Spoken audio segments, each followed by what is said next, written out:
नीति वचन अध्याय 1। दाऊद के पुत्र इज़राइल के राजा सुलेमान के नीति वचन। इनके द्वारा पढ़ने वाला बुद्धि और शिक्षा प्राप्त करे और समझ की बातें समझे और काम करने में प्रवीणता और धर्म, न्याय और निष्पक्षता की शिक्षा पाए, कि भोलों को चतुराई और जवान को ज्ञान और विवेक मिले, कि बुद्धिमान सुनकर अपनी विद्या बढ़ाए और समझदार बुद्धि का उपदेश पाए, जिससे वह नीति वचन और दृष्टांतों को और बुद्धिमान के वचन और उनके रहस्य को समझे।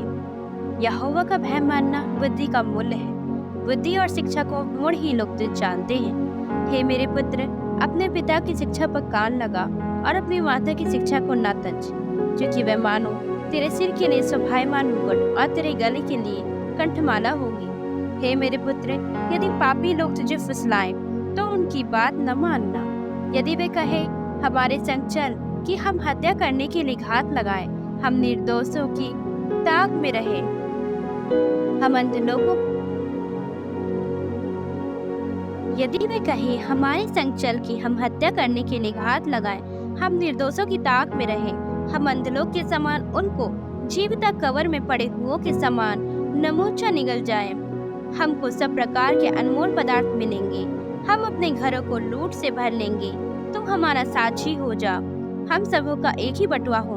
तो हे मेरे पुत्र, तो उनके संग मार्ग में न चलना, वरन उनकी डगर में पाँव भी न रखना, क्योंकि वह बुराई ही करने को दौड़ते हैं और हत्या करने को फुर्ती करते हैं।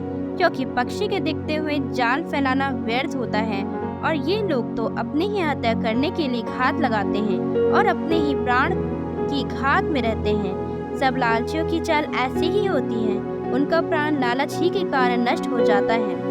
बुद्धि सड़क में ऊंचे स्वर से बोलती है और चौकों में प्रचार करती है।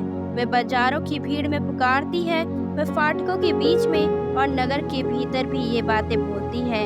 हे भोले लोगों, तुम कब तक भोलेपन से प्रीति रखोगे? हे ठट्टा करने वालों, तुम कब तक ठट्टा करने वालों से प्रश्न रहोगे? हे मूर्खों, तुम कब तक ज्ञान से बैर रखोगे? तुम मेरी डांट सुनकर मन फिराओ। सुनो, मैं अपनी आत्मा तुम्हारे लिए उड़ेल दूंगी, मैं तुमको अपने वचन बताऊंगी। मैंने तो पुकारा परंतु तुमने इनकार किया, और मैंने हाथ फैलाया परंतु किसी ने ध्यान न दिया। वरन तुमने मेरी सारी सम्मति को अनसुनी किया और मेरी ताड़ना का मूल न जाना।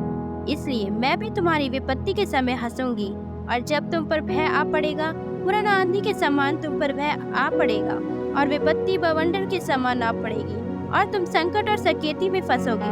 तब मैं ठट्ठा करूंगी, उस समय वह मुझे पुकारेंगे और मैं न सुनूंगी। वह मुझे यत्न से तो ढूंढेंगे परंतु न पाएंगे, क्योंकि उन्होंने ज्ञान से बैर किया और यहोवा का भय मानना उनको न भाया। उन्होंने मेरी सम्मति न चाही, वरन मेरी सब ताड़नाओं को तज जाना। इसलिए वे अपनी करनी का फल अब भोगेंगे और अपने युक्तियों के फल से आगा जाएंगे।